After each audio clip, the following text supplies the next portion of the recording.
Jeff was going to have breakfast. And, you know, you got to eat, right? So we had never been up to Canada. My wife had never been out of the U.S. And I said, hey, guess what we're going to do for breakfast tomorrow? It literally, and I said, we're going to go see Jeff for breakfast. And she's like, Jeff who?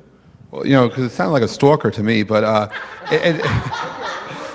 little stalkish, you know. But I thought you drove all the way from Missouri, so I'm glad you were in Seattle. That's right. And then we went to Vancouver. But anyway, thank you for your support. You also came to Detroit, right? Yes, I did. And last year, you were a very big supporter of our Midwest tour that we did. Anyway, it's with great honor and opportunity and humbleness to give you a hug and give it up to my friend Todd. Please. Thank you. The real reason I came is for that. I told people several years ago that when I found out about Jeff, the winning factor for me is the hugs. And yeah, it's not a creepy thing. It's the fact that it's not a distance. Jeff immediately closes the gap with you. It's about, he doesn't want to be just like, hey, I saw you over there, hi. It's intimate immediately. And that's kind of what I want to talk to you about today. My title and my subject is Bring a Tweep to Lunch. And I wanted to bring something with me to show you as a picture because food is my big thing. What started me out, and I'll tell you what the Bring a Tweep to Lunch is first, is Bring a Tweep to Lunch is about networking with no expectations. It isn't about selling your business, it isn't about putting on a show, it isn't about being a speaker, and it isn't about having money. It's not about the party. It's about you and me breaking bread together. And what started me on this path a few years ago, this is three years we finished up just now, is the fact that I come from a fairly rural area, suburban, out in Missouri, and we had just started breaking into social networking. So immediately some of us said, hey, we could actually network and do things. Well, I'm not a marketer, I'm not an SEO guy, I don't work for a PR firm. So my idea of networking is not, hey, let's get a bunch of PR, marketing, and SEO folks together and have a meeting. Yeah, right? No food, okay? That was a big downside for me, right? So I was kind of jealous, though. All my big friends from big cities like New York and Brooklyn, all those places, they have these big networking events. They have expos and cool events with lots of people, and they have cool things that go on. So I said, hey, we should do some stuff in St. Louis. And immediately we formed the Social Media Club of St. Louis, which is great if you have money and you like to drink and you don't like to eat, right? So you have speakers, but you have people that come and talk, but they don't eat. And I don't drink very much anymore. Well, okay, Guinness occasionally, right?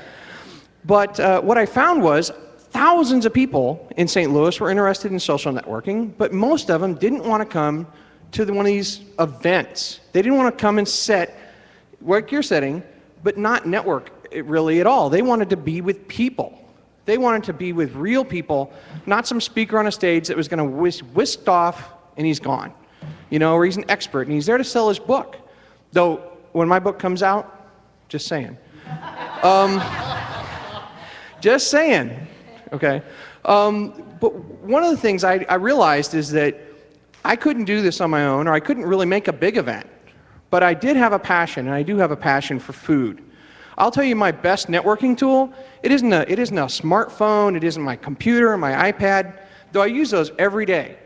It's food. It's sitting across the table from you, sharing a sandwich, sharing a beer, whatever works for you. And so what I decided to do was I can have lunch, because by golly, I am an expert at having lunch. So just ask me how many restaurants I've eaten at.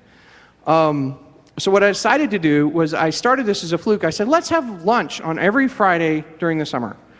I did this 3 years ago, and I thought nobody will show up. And yeah, some Fridays it's just me and the barmaid, and we're sharing fries, and mostly it's just me sharing.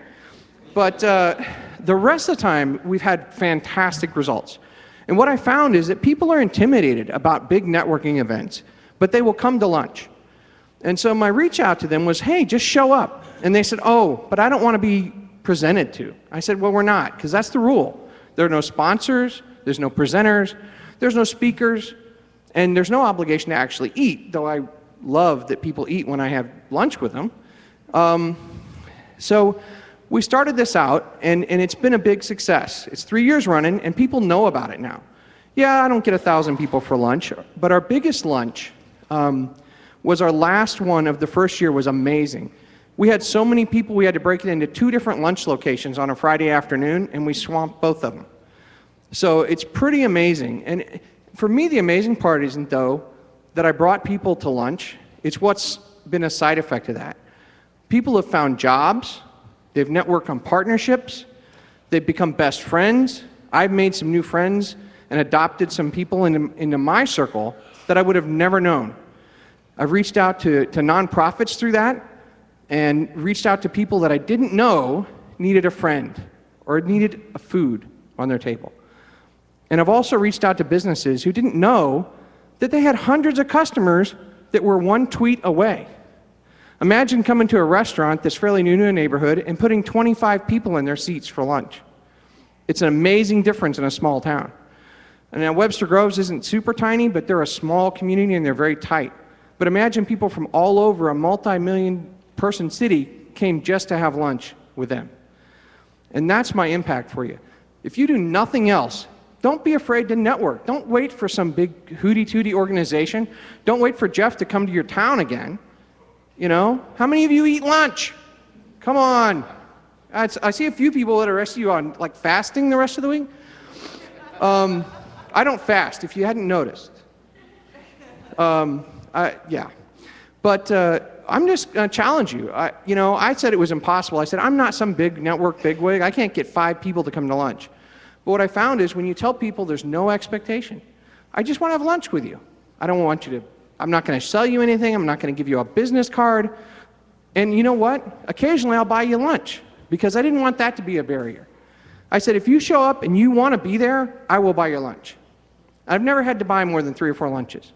And honestly, I can afford it. So I try to reduce that barrier. And you know the other barriers that people found, just a quick tip for you guys.